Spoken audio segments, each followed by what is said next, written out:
There are a lot of reasons why our brow descends, but typically it happens over the age of 40. So most of that is because you're losing a wee bit of volume in the upper face. So as we get older, we lose a bit of volume in the bony structures, we lose a bit of volume in the fat pads over the temporal area, and the brow just starts to descend down the face.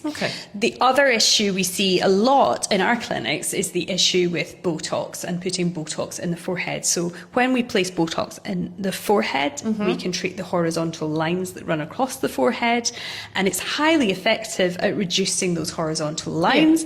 But the issue is these horizontal lines are occurring because we are contracting the muscle that raises the brow. So when we treat those horizontal lines, you will find you're not able to raise your brow, and that can give you a slightly heavy brow. So you've got a natural descent of the brow, but what we're often doing in clinics is we're adding to that problem by giving Botox.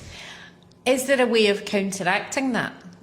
To a certain extent, we can counteract it by placing Botox in the muscles that pull the brow down. And they're located around the eyes in the sort of typical crow's feet area and in the frown line area here called the glabella. So if we treat both when we're trying to soften up a forehead, because the muscles act a little like a tug of war, all our muscles are working in coordination with each other, you can sometimes find a sort of brow neutral position by treating both, maybe a bit more softly on the forehead than around the eyes. But it's difficult to get a brow lift and treat the forehead at the same time with Botox. If the lines on their forehead are not bothering them too much, and actually the heaviness of the eye is a bigger issue, then we usually talk about doing brow lift Botox on its own.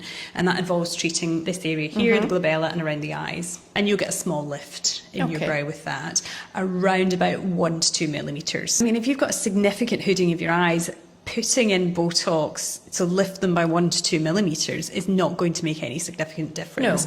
And for patients, that can be a waste of money. So I will tell them straight out whether or not that's something that can improve their appearance. The other thing that can sometimes help lift by a small amount would be to place some filler, maybe in the temple area, because if they've lost a lot of volume in the temple, that can be contributing to the brow descent. So that can sometimes help as well. But it doesn't usually lift significantly. It's a small lift you would get with that.